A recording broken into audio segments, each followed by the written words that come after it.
This is Point of Inquiry for Monday, July 2nd, 2012.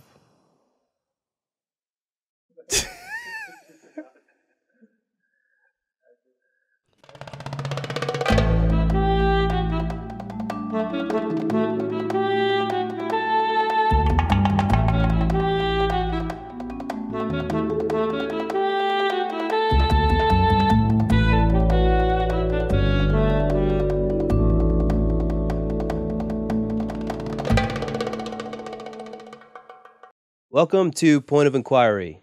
I'm Chris Mooney. Point of Inquiry is the radio show and the podcast of the Center for Inquiry, a think tank advancing reason, science, and secular values in public affairs and at the grassroots. Now, this is a bit of a special episode of Point of Inquiry because some of you are actually seeing me rather than hearing me as a disembodied voice, which is what you're probably used to. We're here at the Center for Inquiry in Amherst, New York, and we are piloting a test video version of Point of Inquiry. So for those of you who are listening, if you would like to watch, you should go to youtube.com/Center for Inquiry, and you will find us there as well. But we're glad you're listening to the show or watching. We're just glad to have you with us. It's going to be a great show today. It's going to be a little bit different than usual. We have several interviews rather than one, as befits the sort of more video format. So let me roll out what you're going to get today. Our first guest is Michael Dora, and he is the director of the Center for Inquiry Office of Public Policy in Washington, D.C., as well as the Center for Inquiry's representative to the United Nations. And we're going to talk with him about a really kind of disturbing case that's going on in Indonesia right now, in which a man who did nothing more than say he doubted God was arrested and has been prosecuted for it. So you'll hear more about that. Our next guest after Michael will be Ed Brayton. You may know him. He is the popular blogger of Dispatches from the Culture Wars, and he also is the owner of the FreethoughtBlogs network. But, you know, of all the things on Ed's cool resume, if there's one that rises to the top for me, he claims that he is the only person, and I'm quoting, the only person to have ever made fun of Chuck Norris on C-SPAN. All right, and so, I mean, that's good for Ed, but I think it's bad for America because I think Chuck Norris should be made fun of on C-SPAN and in many media often. So we'll talk to him about that and other things. Then here at the Center for Inquiry, a lot is going on right now, including the Center for Inquiry's Student Leadership Conference. We have students from all over the country who are free thought activists, college level, and some high school. And we're going to talk to one of them. We're going to talk to Jessica Ahlquist, who's a high schooler from Rhode Island, and she has actually been successful in a lawsuit preventing her school from displaying a prayer banner. So she has been really a dramatically successful young free thought activist. And then finally, to cap it all off, we are going to have the well-known, awesome comedian, you might have seen him at the Reason Rally, Jamie Kilstein. Jamie Kilstein is the co-host of Citizen Radio. He's been seen doing comedy and political commentary on shows ranging from Conan to Up with Chris Hayes, and we're going to have his really amazing blend of left-wing, vegan, 99% humor. So we are really looking forward to that. But we will start with public affairs. In mid-June, an Indonesian judge sentenced a man named Alexander Aan to 2.5 years in prison. What did Aan do? He posted on Facebook that he wasn't sure about the existence of God. He also posted on Facebook a couple of cartoons about Islam. For this, a mob attacked him, and then he was arrested, and a judge sentenced him. It's a really disturbing story of the victim being prosecuted, in my opinion, and I think opinion of a lot of our listeners, but it's actually one of many cases where we're getting more reports of intolerance in Indonesia. This is a country of over 200 million people, predominantly Muslim, but it claims to be a democracy, but minority religious groups, Christians, are also having their churches shut down. And get this, Lady Gaga was blocked from performing in Jakarta by Muslim hardliners. So what is going on with Indonesia, and what can we learn about this case? For that, we have Michael Dora of CFI Center for Public Policy. Michael, thank you so much for being with us. Thank you for having me, Chris. Yeah. So Indonesia, what is going on here? I mean, it's a democracy, so presumably it has to be a party to various international agreements about human rights, freedom of speech, freedom of religion.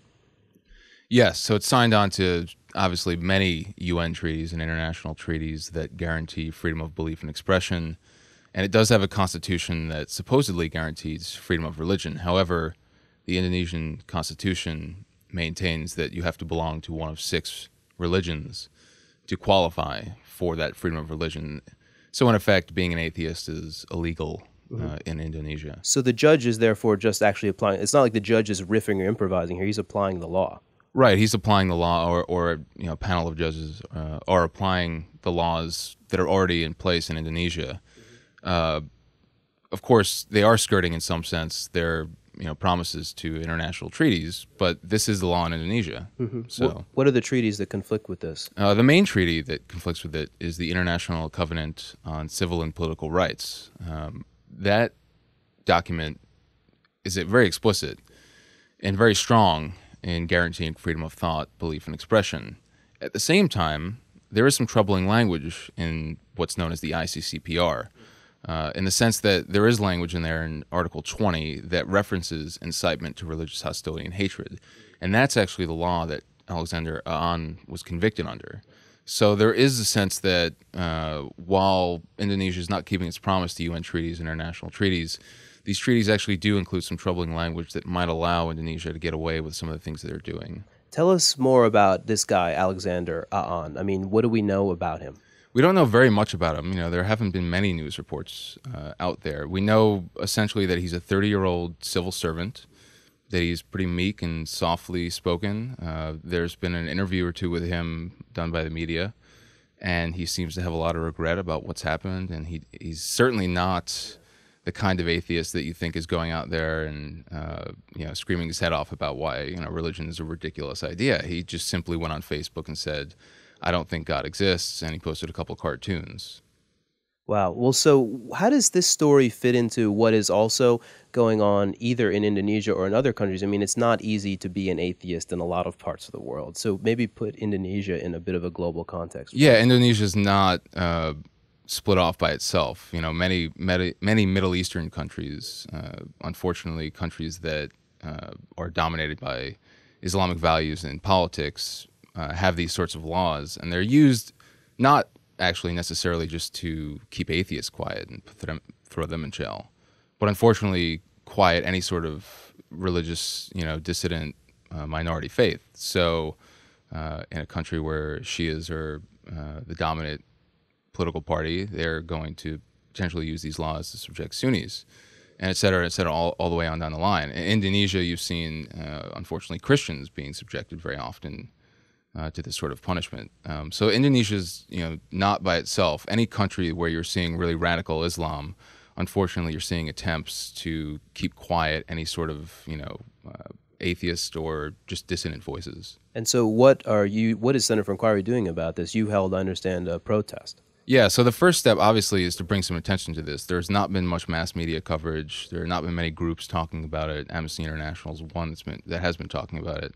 So the first thing we've been trying to do is bring some attention to it socially. So we had a protest outside the Indonesian embassy in Washington, D.C. A couple days later, we formally wrote the ambassador for Indonesia to the United States, asking him to convey our concerns back to the government in Indonesia.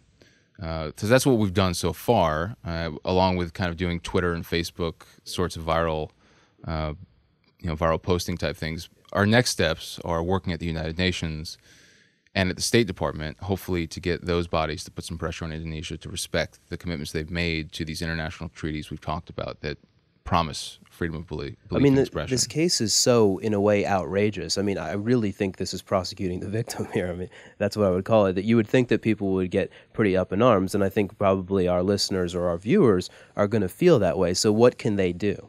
Well, you're right, and that's one of the most ridiculous things about the case is that when Aan was beaten, he was arrested and then, brought in front of blasphemy charges. Right, it's upside down justice. The people actually, actually, beating him up, being charged, and that's unfortunately what happens often in Indonesia. I understand that for many Americans, it's easy to feel, disattached from this sort of thing. It's halfway across the world. However, one of the things that we at CFI think is important is to let these authorities know that this is not just going to go unchallenged. So if you go to the centerforinquiry.net and look at our news updates, you can see that we have some news updates about Aan.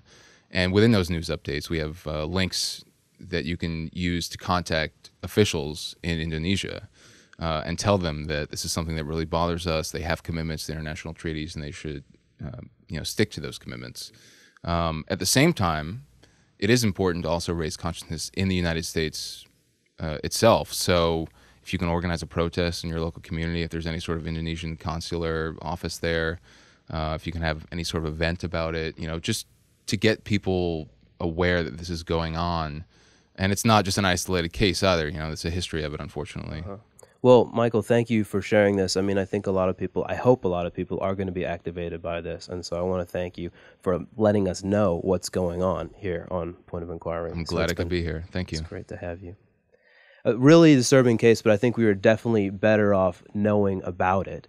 And at this point, I want to move on to a different part of the show. One thing that we're going to do here is actually respond to some comments that we got on the last show, and this is something that I want to do a lot more of going forward. The last show was with Chris Hayes. He is an MSNBC host. His show is Up with Chris Hayes, and he has a book that's really getting a lot of discussion just out. It's called Twilight of the Elites, America After Meritocracy. So we did a show with Chris Hayes, and these were some of your comments that we received, and I'm going to just sort of answer some of them. Max, commenting on our website, had this to say. He said, Media Matters, Alternet, The Huffington Post, MSNBC, The Nation. Chris, you got the bases covered. When can we expect guests from Press TV and InfoWars? They hate Fox News more than anyone. Reading this, I actually had to figure out what Press TV and InfoWars actually are. Press TV is the Iranian state television network, and InfoWars is a channel that supports 9/11 conspiracies, which we have had a show that devoted a substantial amount of time to criticizing. So I'm not sure where the comment is going. I think what the comment is saying, though, is that too many of our guests are on the left, and perhaps we're somehow unfairly criticizing Fox News. We had a show with Media Matters devoted to that. So I want to address, actually, these points. Fox News, a lot of research that Media Matters has brought to bear and that I have brought to bear shows that people who watch Fox News are more misinformed than the viewers of other television stations. They're more likely to doubt global warming, for instance. They're more likely to believe that President Obama was not born in the United States. In a democracy, such a powerful source of misinformation can really skew public policy. So I think it is absolutely fair game for a program like ours that is dedicated to science, reason, and free thought. And yes, we have had guests, on the political left. It's partly because if you're critical of the religious right, a lot of your guests will be on the political left. It's hard to not have that happen. But we have also had political conservatives. We had, for instance, David Frum, the prominent political conservative commentator, on. We've had centrists like Jonathan Haidt, the moral psychologist, and we are willing to have more. And if there's someone you think we should have, you should get in touch with us. So thank you for the comment, but I don't agree with it. One more comment. We had something from Scientist and Skeptic. That's how this person described himself. And they wrote about the Chris Hayes show. I was happy to hear Hayes and Mooney discuss the difference between science and other meritocratic systems. In science, you can find snobs, bullies, even a few fabricators, but gratuitous hostility is often viewed as unprofessional. Fraud invites a death blow to one's career. And yes, despite one's intellect, clever arguments, and planning, the universe always remains smarter than we are. I can't imagine this being the right profession for those who can't be wrong. For those who love the puzzle, it is a lifetime of challenge and fascination. Thanks for the great show. Thanks for the comment, and I absolutely agree. You are capturing the spirit of science as we hope that it will be conducted, and we know that it isn't perfect, but we hope that the norms of science, the institutions of science, protect it in such a way so that we can actually have a working meritocracy in science, even if meritocracies in other sectors of society are starting to fail us, as Chris Hayes argues.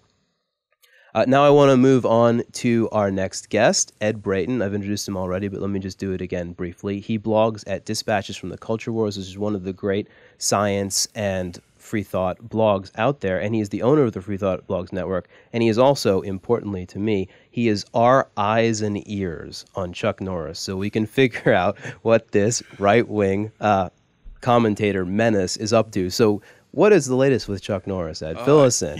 Just this morning I saw that he's now giving out health advice on the WorldNet Daily, which is my favorite crazy. So how to like be fit, how to be able to beat somebody up like Chuck used to do in bad movies. Yes, he writes a column for them. Okay. Of course, the World Net Daily, which giving a column, they've given columns to Chuck Norris, Victoria Jackson, and Pat Boone. Wow. So I think that gives you an idea of about how seriously they ought to be taken. So he's still on, as far as I know, still on the advisory board of the National Council on Bible Curriculum in Public Schools, which pushes this very theocratic curriculum on for elective courses in public schools. They claim like 500 schools use it. But it's a really bad. It's horrible. In fact, when you and I spoke at the Yearly Coast Conference in 2007, I talked about that curriculum and some of the just horrible things in it. So Chuck continues to be crazy. Yeah, well, thanks for doing Chuck Watch, because people need to know. People need to know this stuff. That's right. This is important.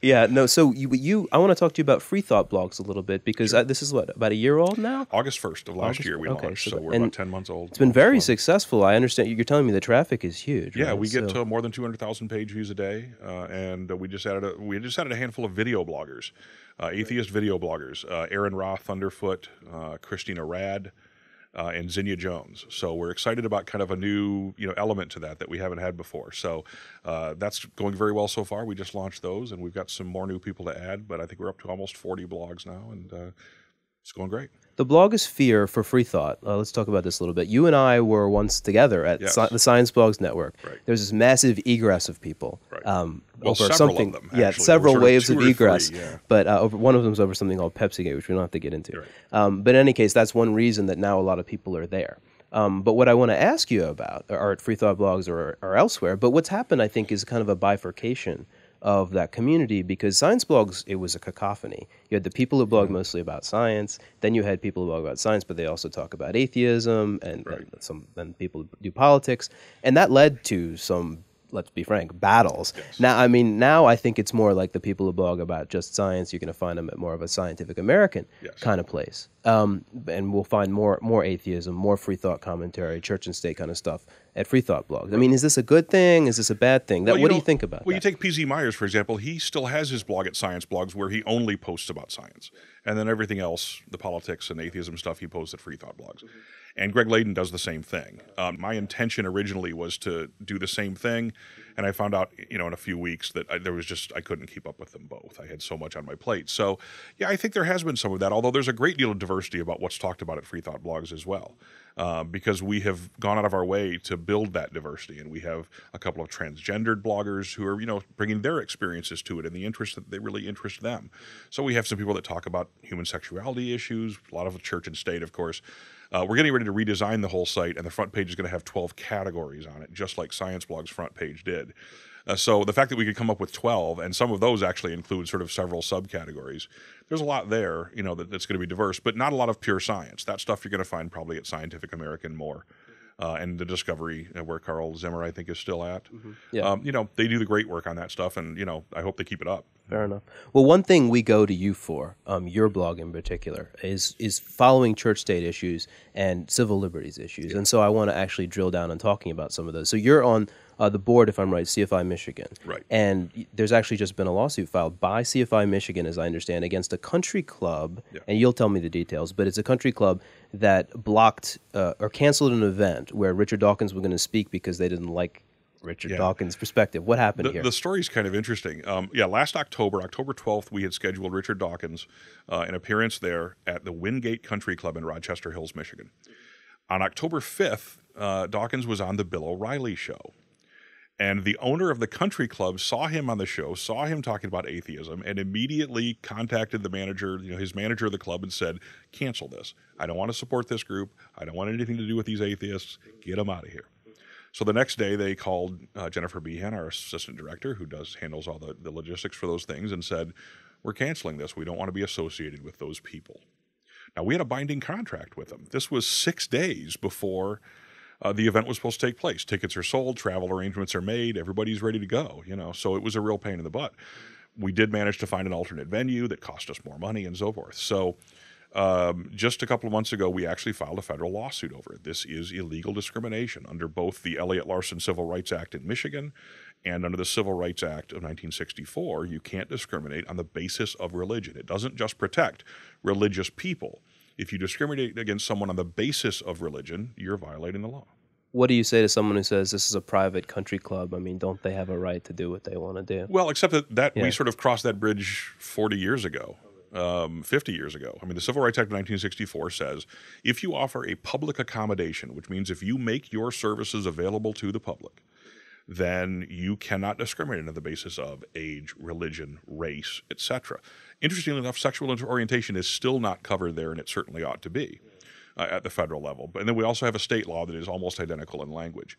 So the fact is, we do tell private companies that they have to. You could never refuse service to a black person. That's why that law was instituted, because of the Jim Crow laws where you had whites-only lunch counters and such. So it's the same exact principle. It's been in place for 50 years, and it protects atheists as well as everyone else. Well, let's take a broader lens on church-state issues. We had a little bit of a conversation about this yesterday, and you surprised me because you said that, Christians are trying to bombard the public sphere with all of their creches and all of their Ten Commandment monuments and all the rest, and they're trying to enforce this majoritarian religion on everybody, and they've been somewhat successful anyway. But you're saying that strategy is undermining itself. Tell us more about that. There's a legal strategy that the religious right has used of essentially equal access, and it falls under the Supreme Court's precedents under viewpoint discrimination and public forum policy. Let's take a courthouse grounds. If the county says we're going to allow people to put monuments in the courthouse grounds, they can't then discriminate on the basis of viewpoint. It has to be open to everyone. They can't just say, we're going to let a Christian group put up a Ten Commandments monument. We're not going to let anybody else do it. If they do limit it to only the Christian group, then that becomes government speech as opposed to private speech on public property.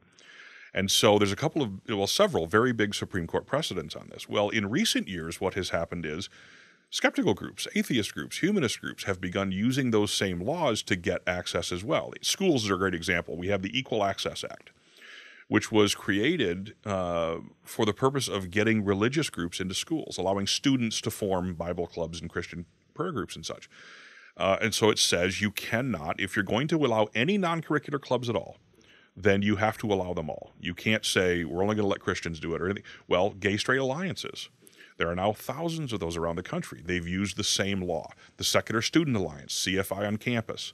The Christians must be really psyched about this. No, that's the funny thing is that once we started using the same process to get access to the same resources, all of a sudden it's, well, maybe this isn't such a good idea. There have been schools when a gay-straight alliance club has formed or a secular student alliance club has formed.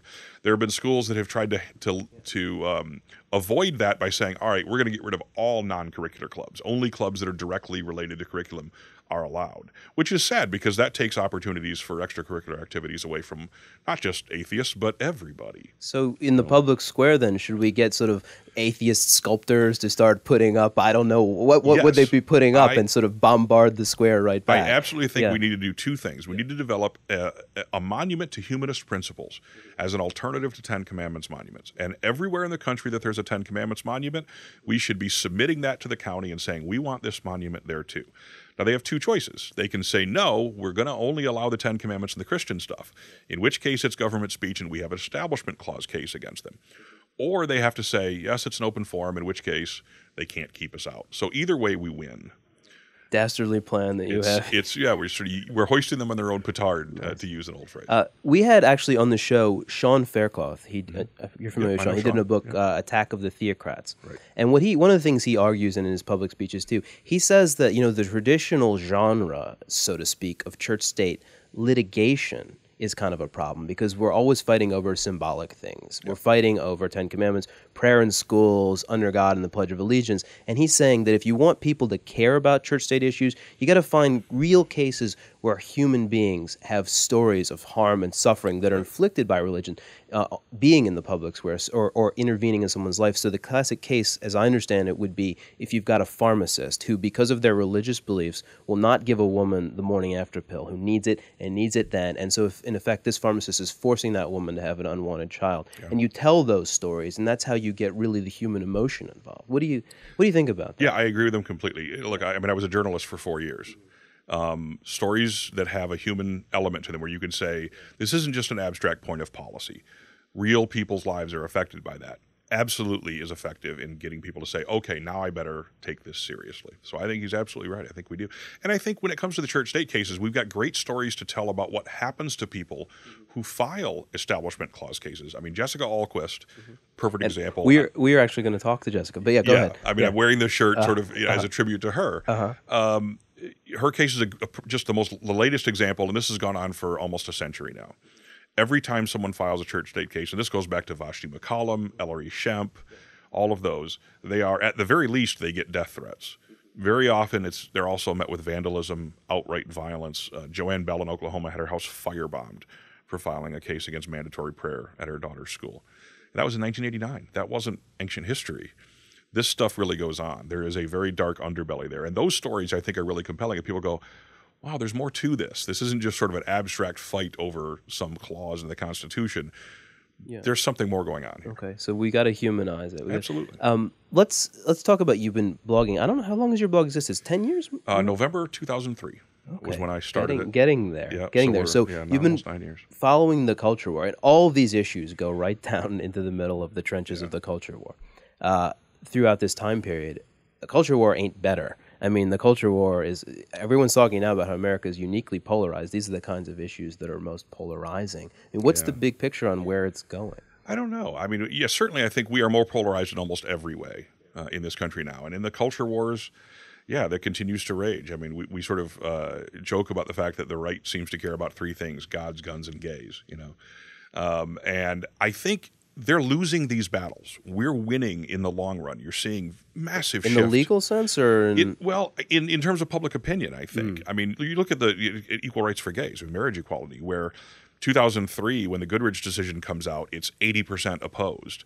Now we're about 53, 55% in favor. We are seeing huge shifts here. Younger people are leaving religion and are far more likely to be free thinkers than they were before. And I think that's leading to a counter reaction. They are scared. I think particularly on the gay rights issue, they know they're going to lose.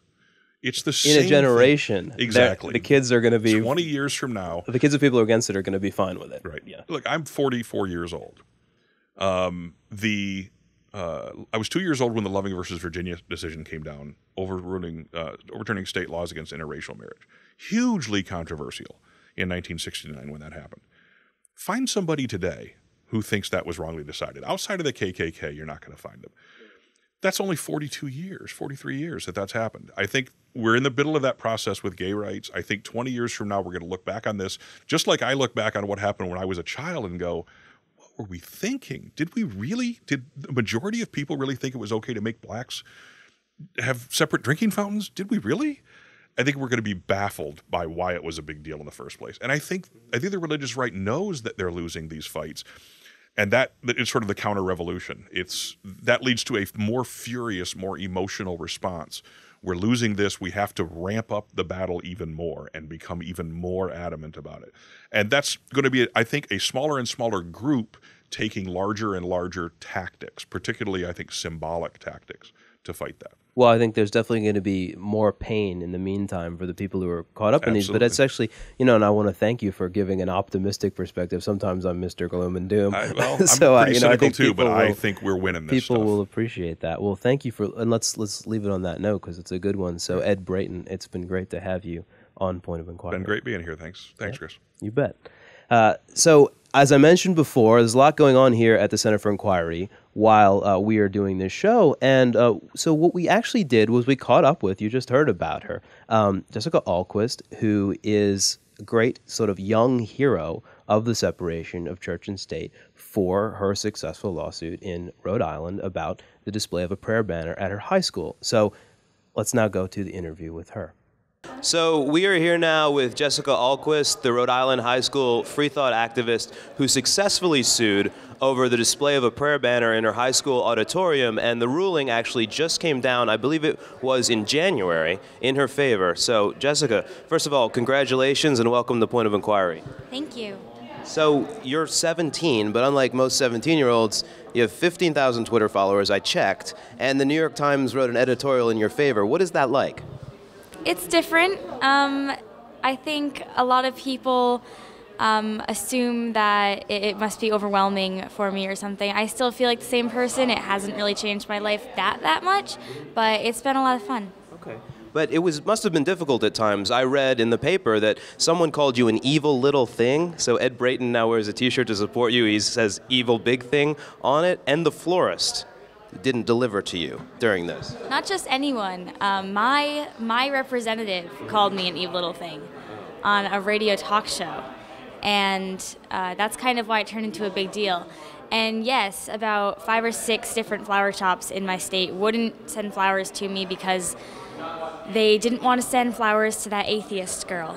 And so we actually had to look outside the state for flower shops. Was there ever a moment where you thought, maybe I don't want to go through with this? No, from the beginning I knew that it was something I was going to follow through with. I didn't know it was going to be a lawsuit for the first 7 months or so, but once it came into the conversation, I wasn't opposed to it, and I'm glad I did it. Now, you gave a talk here the other night. It was entitled, "We Are Young, Let's Set the World on Fire." So besides getting that song even more stuck in my head, what did you say? You can credit Debbie Goddard with that one. Okay. I wanted to talk about activism, obviously. Last year was the first time I ever spoke at this conference, and I just told my story. And this year I wanted a chance to talk about what the details of my story were that made it effective, that made this activism and not just another lawsuit. Well, share one of those with us. I found it very important to be doing as much media as I could locally and nationally so that the average person would be kind of exposed to this new concept. Now, what do you think the significance of this event is for high schoolers who are freethinkers, college students who are freethinkers? What does it mean for them? I think things like this are a sense of community that most people who identify as atheist, humanist, freethinker lack when they're in their own school. And I think things like this, I know the first time I ever came here, I was overwhelmed just feeling like I finally fit in somewhere. Well, that's really good to hear. So now what is next for you? You've established yourself as a spokesperson, basically. So when are we next going to hear from you? The SSA conference in a couple of weeks. What is next for me? I want to keep being an activist. I don't know what that will bring. I don't know what exactly will happen with that, but I can't imagine not doing it now that I've started. Well, again, congratulations on your courage and your victory, and thanks for being on Point of Inquiry. Thank you. So, a seriously inspiring story we got there from Jessica Ahlquist, and it's good to hear about the free thought activists around America and what they are achieving, especially someone as young as her. And so now we move on to our last interview of the show, and a man who needs no introduction, Jamie Kilstein, the co-host of Citizen Radio, and much else as well. Jamie, thank you so much for being here. I don't know, I was following fucking Jessica, like one of the most inspirational kids ever. Well, you are, man. I have a bottle of whiskey here, like an old man alcoholic, and like she was like, I'm 16, and just, she's awesome. I love her. She's great. Well, so I want to ask you first. Sure. Jonah Goldberg. Right. What is up with you and Jonah Goldberg? Jonah Goldberg is sort of like a microcosm of everything I've fought against in my career, I guess, where, he's just like another right-wing pundit who goes around and bullies people. And he bullies people for the same reason most people bully people, which is no one calls them on their shit, right? So, you have these conservative pundits who can go on TV and advocate for these wars, advocate for LGBT kids to not have equal rights, and no one will call them on it because that would be partisan. And so Jonah Goldberg's one of those guys where, I first discovered him when he was advocating for the Iraq War. Very adamantly, bet another writer, Wong Cole, I think like $1,000 or something, that in 2 years after the Iraq War, people would be celebrating it in the streets and all this stuff. Not true, right? Didn't go well. Here we are in 2012. We still have contractors there. And what is he doing now? Well, if I went on TV and I advocated a war or for multiple wars that killed more people than fucking Osama bin Laden did on September 11th, or more Americans even, and, let alone the millions of Iraqis who were killed or displaced, I would say, I'm going to take a break for advocating wars on television. Like, maybe I'm going to reflect, go to a meditation retreat or whatever, or drink myself to death. I don't know, but I'm not going to go on TV and advocate another fucking war. And he is on TV advocating for the same reasons he advocated Iraq. Then now we have to go into Iran or wherever. Mm-hmm. And he's not the only person. He's the same with John Bolton, with all these guys who, again, if you advocate for a war that has killed hundreds of thousands of people, you'd think the TV stations would be like, take a year off, take 5 years off. But these are the experts, right? And they never really get called on it. So, fine, my partner and I, we'll attack them on Citizen Radio and on Twitter, and you do what you can do. But then Jonah Goldberg started railing after the youth. And he was being interviewed, and he said that, the voting age should be raised, and young kids are really stupid. He said it's scientifically proven that young people are stupid, blah, blah, blah. Right, scientifically, right. I'm so sure. Yeah, and so pretty much, so first of all, so that pissed me off before he got to sort of the big punchline. And that pissed me off because, sure, a lot of young people are stupid, but my audience is a lot of young people. And I've met a lot of older people who have given up. And I've met a lot of older people who have become apathetic, or a lot of older people who say we have to play into the system and, you take what you're given or whatever. And I've met a lot of young people who have been arrested defending people or defending homes. There are people whose homes have been foreclosed on in New York by these banks that, we bailed out. And these kids have said, that's bullshit. You're not going to foreclose on them. We're going to sit in this lawn and get arrested if we have to defend this home. I've seen kids who have put their bodies on the line against the wars, for gay marriage, for whatever. And they should be able to vote. I mean, these kids are braver than a lot of the older people who I've seen on TV who have given up, right?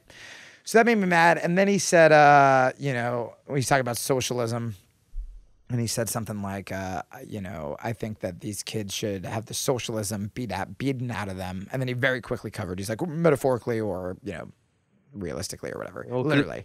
Conservatives, much more than liberals, actually like corporal punishment. I mean, that's one of the biggest differences. Absolutely. If you want to see a red state, it's a state where you have more corporal punishment. Yep, you have the death penalty, of all that stuff. Yeah. And so, which arguably enough matches up to all the countries they want to bomb that they're pretending to be better than, where it's like, we're the only industrialized country that still has the death penalty. You know what I mean? All the countries you want to attack that you're saying we're better than and we're going to import American freedom to them, they use the same kind of corporal punishment we do. But anyway, so he said that, and I'm like, I don't know why that just pushed me over the edge. I think it's just because I've just seen, I meet all these kids after shows, and they're just so fucking inspiring to me that I was like, oh, so you want to beat up these kids?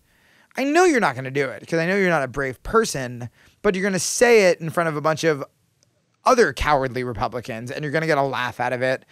I was like, it's kind of bullshit. And so pretty much what I did was I tweeted him first, and I said, hey, man, you're about 4 weight classes bigger than me. I fight. I can hold my own, but I'm a 145-pound vegan, democratic socialist, but close enough. I'm from Brooklyn. I'm pretty much everything you hate. Let's do it. If you want to beat I didn't threaten him by any means. I said, but if you say you want to beat the socialism out of someone, I'm volunteering to be that person. But I'm someone that has a very fair chance of fighting back aggressively and for it not to end the way you want it to end. And so he ignores me, and the website Wonket, which is a great political website. Anna Marie Cox. I worked with her at a different incarnation. They wrote to me, and they were like, "Do you want to write about it?" And I was like, "Yep." and I wrote about it, and I laid it out in more than 140 characters, where I said, again, laid out all my reasons. I'm sick of bullies, blah blah blah, and then I said, I'm not saying I'm going to attack you on the street. I'm calling you out on your challenge. It'll be a regulated fight. You can wear headgear. You can wear protective equipment. I'm not going to because I feel fine about the situation. You are much larger than me. and it'll be refereed. It'll be time limits, and the winner gets to donate to whatever charity you want. And we created a hashtag on Twitter called Jonah Fights for Charity. And so this just went everywhere, right? Everywhere. And we talked about it on Citizen Radio, and like our listeners are so fucking funny. And we were like, don't be threatening, don't be aggressive. And they were like, come on, man. Like, don't you want to fight for charity? Like, you know, and they just started doing it and just hammering him until finally he stayed off Twitter for 2 days. And my friend checked his records, and like apparently the average is he posts like 25 times a day. Stayed off Twitter for 2 days, the 2 days we started it.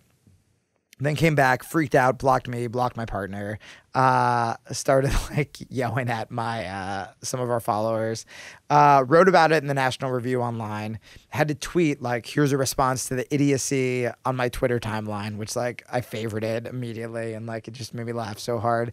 And of course he turned it down. And he turned it down because that's what happens when you call bullies out on their shit. And, you know, I remember like when my wife and I started Citizen Radio, and the point was to be like essentially radio for like outcasts, right? Right around the Obama inauguration, a bunch of TV stations kind of brought us in for meetings because they're like, oh, Obama, young people like him, you're young, we're idiots and haven't listened to your show, like take a meeting. And I remember we were in a meeting with MTV, and they were great. They agreed with us on like almost everything. Then we went to like the next level, and we got to, I think it was like the VPs or whatever. And they essentially said, I've never talked about this before, but they essentially said, you know, well, you're going to show the other side, right? And we were like, no. And they were like, but you have to. And we were like, but we don't, because you get the other side on every other TV station, right? So obviously you have your Fox Newses, but MSNBC, still owned by GE, still profits from the war, right? Still, their longest show is Joe Scarborough, who's a conservative, even though they do have Rachel Maddow and Chris Hayes and so on. No, everybody has their limits in terms of center, you know, exactly. Defending the center. Right. I mean, when you look at the fencing in the center, you know, and not letting other things in. Well, I mean, the Sunday morning talk shows, which I used to think before I became like really political that like David Gregory was like a liberal, and like Meet the Press and all these shows were balanced because you see the D under their names or you see the R's, but it's like, they don't have women. The amount, I mean, there are so many weekends that go by that there's no women, no people of color on these shows, or moderate Democrats, and you know, and the left is rarely represented except for when they occasionally have Rachel Maddow, only because Maddow makes their ratings go up fucking off the chain. And so they said that, and we were like, no man, if you want to see the other side, go to any other fucking station. Where like MTV was built on this sort of like rebellious spirit, right? I mean, that's what it was. It was just like, what the fuck is MTV? Like, it's like punk rock, it's the music your parents don't want to hear, etc. And they were like, yeah, right on, okay, but you're going to show both sides, right? And we were like, no. And I remember my wife had this killer line which ended the meeting, where she goes, look, you know, when it comes to LGBT rights, there's no other fucking side. Where it's like, during the civil rights movement, you wouldn't be like, now to defend civil rights, here's Martin Luther King, and to balance that, like a member of the Ku Klux Klan. Like, you're not going to have that. And they were like, yeah, right on. Anyway, it was nice meeting you guys, and they kind of... It's too bad. Man, balance is bias. Balance is the most insidious kind of bias. Absolutely. And centrists are just as ideological as everybody else, although they pretend not to be. I agree. Well, I want to talk about atheism. You know, sure. You were... well received, to put it mildly, performer or speaker at the Reason rally. Surprisingly well received. Well, and that's actually what I want to talk about, because you know, if you watch your rap performance kind of comedy, it's awesome. But you actually have some digs at atheism, and plenty of digs at religion, digs at atheism. So how do you feel about, you know, mobilized atheism? And sure. What were you trying to get across? I think it's really important. Mm-hmm. And I would never want to you know, I would never want to come down on what groups like Center for Inquiry or whatever are trying to do, because, you know, being part of a community is like being part of a family, where you get more mad at your family than you get mad at strangers because you care about them and you care about the message, right? So when atheists do something horrendous, something sexist, something racist, obviously I become more vocal about it, because I'm like, you're supposed to be better than that. Whereas if, you know, Mike Huckabee says something homophobic, if Jonah Goldberg says something racist, I'm like, got it. That's kind of your thing. You know what I mean? That's what you do. So so when stuff like that happens, when, Richard Dawkins, breaks his forum silence to be like, I have to defend sexual harassment, or when Sam Harris advocates for profiling Muslims at the airport, or Arabs at the airport. I shouldn't even say Muslims, Arab people at the airport. I feel like I have to speak up as an atheist. But at the same time, when that stuff happens, I become so mad. I want to lash out of the atheist community. I want to just go, fuck it. I just want to be a progressive. I just want to be a good person. These atheist groups I don't care anymore. But then I remember what it was like when I was agnostic. I think about the emails I've gotten from kids who listen to Citizen Radio, who we've turned on to authors like Richard Dawkins and Sam Harris, or P.Z. Myers, or Rebecca Watson, who, maybe grew up gay and thought they were going to burn in hell. And then, it's one thing for people to be like, I accept you as being gay. It's another thing to be like, there's no hell. And I realized that community is really important to these people, and it's really important to know that there are groups, and I hate to compare atheism to a support group because we would like to believe we're bigger than that. Well, it's serving that role among others. It is. We are a minority, and and it is something people don't really talk about. So it sort of is. And so I think it's really important, and I support it, and I wouldn't be here if I didn't support it. With that said, I think that because I do care about atheism, and take in mind, I care about atheism not just in the sense of, it's easy to go after the Westboro Baptist Church, it's easy to go after bigots, but I also care about atheism because I've had members in my family who are, I was going to say alcoholics, but I have a gigantic bottle of whiskey next to me. It's for my voice. But who have, had a lot of problems, and even though they're very liberal, and they're cool with gay marriage and all this stuff, I've seen them, relapse with drugs and be like, God has a plan, or that whole AA thing, right? It's my higher power and he has a bigger plan for me. Or I've seen people not follow their dreams because they think everything happens for a reason and it'll all work out. And that breaks my heart, not just, I don't want to say just as much than like human rights being violated, but like it breaks my heart too. And so I definitely believe that my life got much better ever since I became an atheist. So because I care about it that much and because I believe in it that much, I hate to see it become this disgusting misogynistic boys club, especially because like Israel-Palestine is a really good example where when you criticize any war crime that Israel has committed, which has been well documented by human rights groups, by the UN, et cetera, a lot of even liberal, Zionists or whoever, Obama, whatever, will accuse you of being anti-Israel. I'm a Jewish person. I do not want any innocent civilians being Israeli, Palestinian to be hurt, et cetera. But, Alan Dershowitz this week, for example, a professor at Harvard, said Alice Walker is a supporter of terrorism because Alice Walker, the Pulitzer Prize winner of The Color Purple, spoke out against Israeli war crimes. And they've called supporters of Palestinian rights like Holocaust deniers and stuff like that. Crazy stuff. And do you think atheism is, it's certainly after 9/11, and I think because of 9/11, there's a strain of atheism. It's called New Atheism that is really, really into at least criticizing Islam, but also it bleeds into a conservative foreign policy approach where you actually end up being supportive of the Iraq War. I'm going to abandon my Israel analogy and go into what you were saying because this is really interesting. So when I first became an atheist, my wife and I were on the road together. Before I was making a living doing comedy and she was making a living doing writing. We were just like struggling artists. And she was an atheist and I was an agnostic. And it was funny because I considered myself a liberal. My stand-up, I talked about gay rights. I even made fun of religion. And I met my wife and everyone I knew was agnostic. And I met my wife and, we were having that, kind of first date conversation where it's like, oh, me too, me too, me too. And I go, yeah, fuck religion. And she's like, yeah, me too. And then she goes, I'm an atheist. And I swear to God, as someone who was at the time bashing religion on stage, in my head, I go, but you're going to go to hell. Really? Like, yeah, because I was so brainwashed. Even though I was an agnostic and I was saying fuck religion, there was still part of me that I'm like, but an atheist? Like, that's too far. And so we went on the road and we get to Niagara Falls, which is interesting enough because we're in Buffalo right now.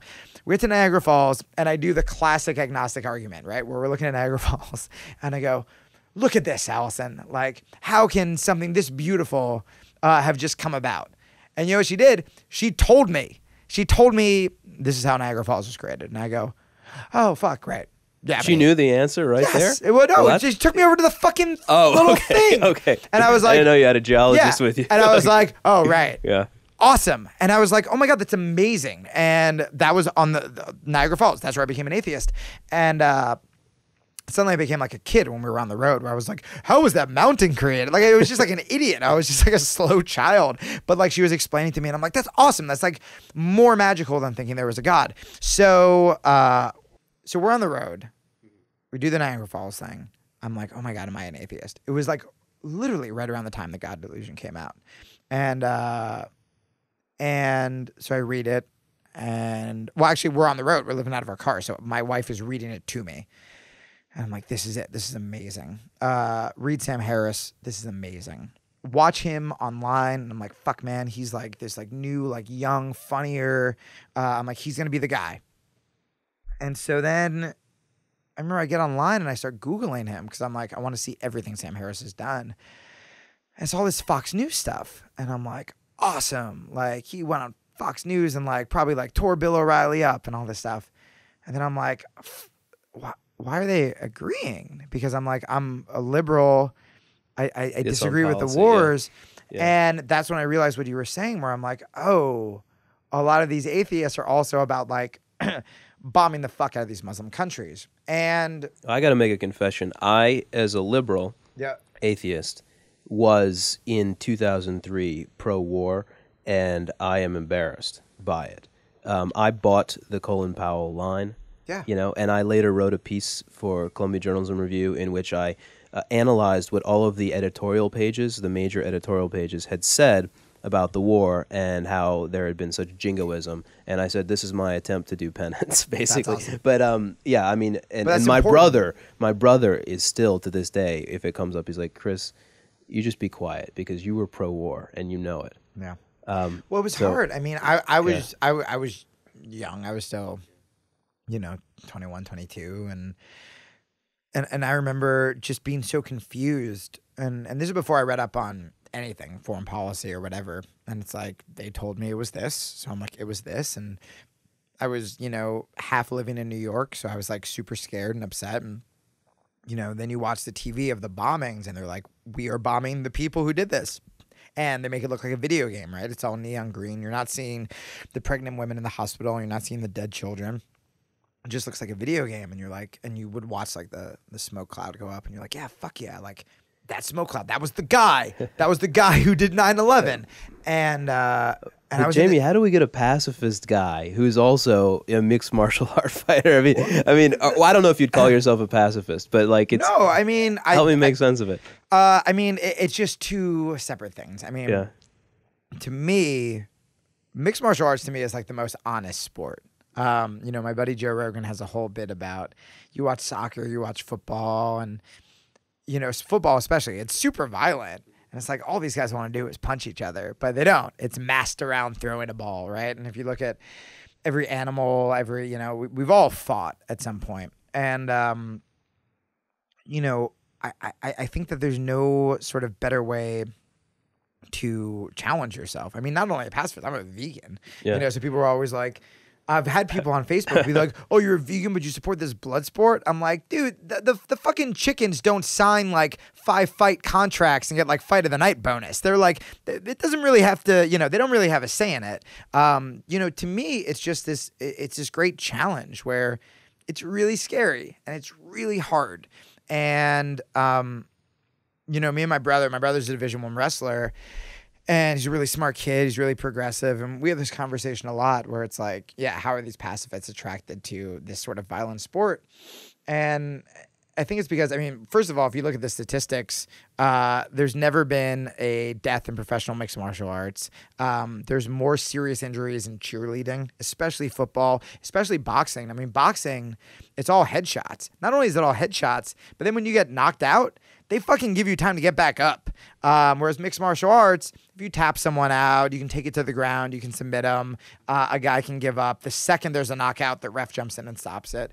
And so, I do it because it's this sort of ultimate fight or flight where it's like lots of guys, we're sort of tough shit talkers. And, even though a bunch of hacky comics always talk about like guys always think about sex, like maybe, but guys also think about, being in a restaurant or a bank or whatever. And what would happen if that place got robbed and how we'd defeat the robber with ninja skills we don't have. and you actually maybe would. Well, you want to challenge yourself. And it's like when you have a guy on top of you throwing punches, a bigger guy, a UFC fighter on top of you throwing punches, it's like you can quit or you can try to fight back. And I don't know. I just think it makes you a better person. Like we've had a bunch of our listeners on Citizen Radio, like they've started jiu-jitsu or they started Muay Thai, and it just like they've not only gotten healthier and lost a ton of weight, but like they're just like, I'm just more confident in everything I do. Because when you think about it, it's like getting in the ring with gloves and fighting someone is really scary. I mean, it's something that a lot of people would be really scared to do. And it's like, if you can do that, you can give a speech at work. If you can do that, you can do a lot of stuff. And, what pisses me off is whenever people talk about this blood sport aspect, there were fights on last night, which, by the way, the vegan won the main event in the UFC fight on FX. Shout out to Gray Maynard. I did not know about the vegan fighting connection. There are a ton of vegan cabal fighters. Yeah, no, it's happening a lot now. But when you watch these guys fight, after the fight, it's like they embrace like brothers. I mean, there's something about like when you fight someone, there's so much respect there. I mean, it's not like a street fight. If a guy tries to the thing is, professional fighters will be the last people to fight in a bar, because if someone tries to fight me in a bar, literally I will be like, you don't want to do this at all. Yeah. Because I get to fight trained guys who are fucking excellent at what they do every day. I don't need to prove myself to you, whereas it's the people with the egos who have never been in a fight, who have never been punched, who have never tapped out, who feel like they constantly have this kind of machismo or something to prove. And I feel like fighting actually sort of like puts your ego in place, because like no matter how good you are, you will always get punched in the face. No matter how good you are, you will always tap out.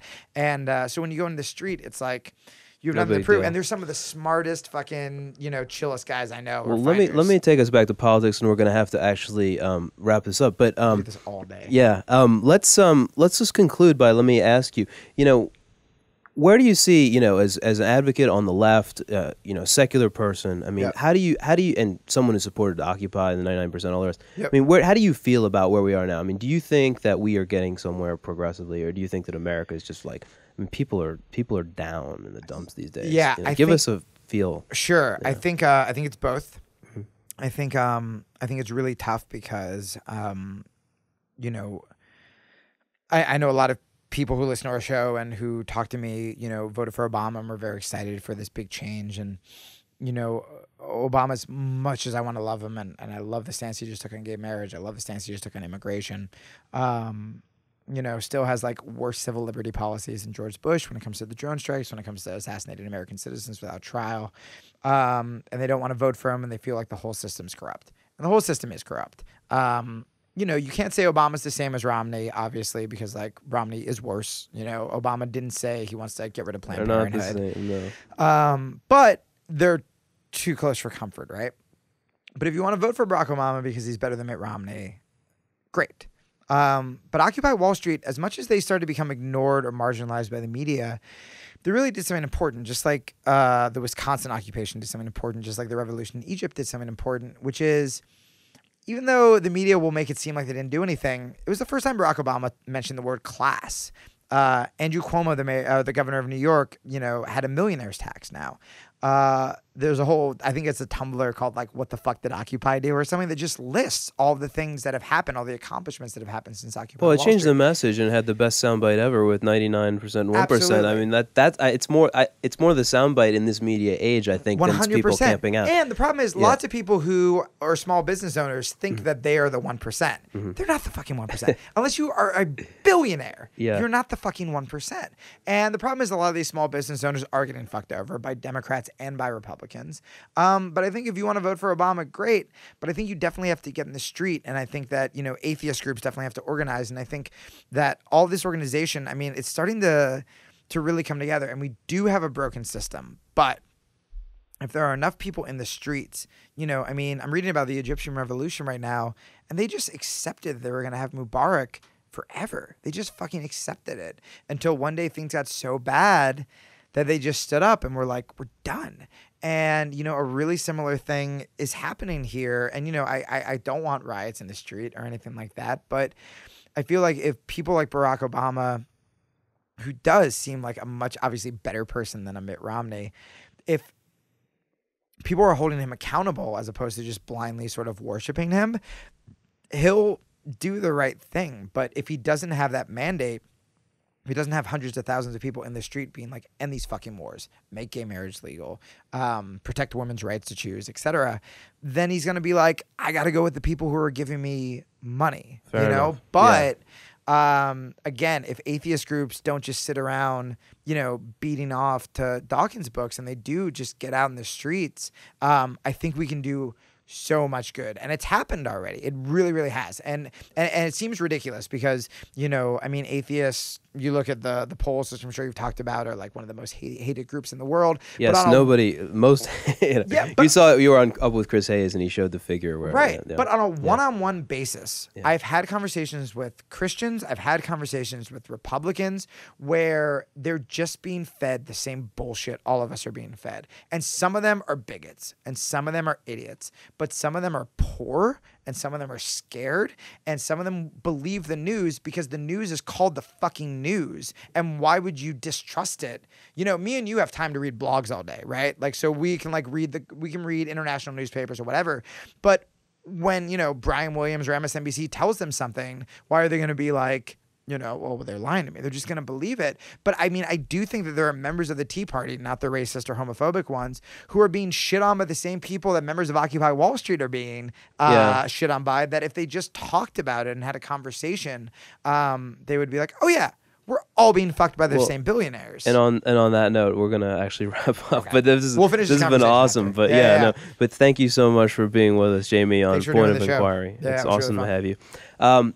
And that is our show today, folks. And I want to thank you for listening. And I want to ask you to tune in next week as well. We have a great guest, Tina Dupuis, another comedian, and she is very funny. She does something called the Sarah Palin Enemies List, which you definitely want to know more about if you don't already. And she's also got an amazing story because, as she tells it, she grew up in her words, a cult. She got out of it. She became a defender of rational thinking and of free thought. So it's kind of an inspiring story. So definitely tune in for that next week. And we also want to hear your comments on this show. So you can send email to feedback@pointofinquiry.org. You can leave comments on our website at pointofinquiry.org. We're on Twitter at Point of Inquiry and on Facebook at /Point of Inquiry. And if you're watching us on YouTube, then youtube.com/Center for Inquiry. So there's a lot of places where you can leave comments. We hope that you will do so. And I do need to say that the views expressed on this program are not necessarily the views of the Center for Inquiry of its affiliated organizations. So get that out of the way. Point of Inquiry is produced by Adam Isaac in Amherst, New York, and its music is composed by Emmy Award-winning Michael Whalen. I'm your host, signing off, Chris Mooney.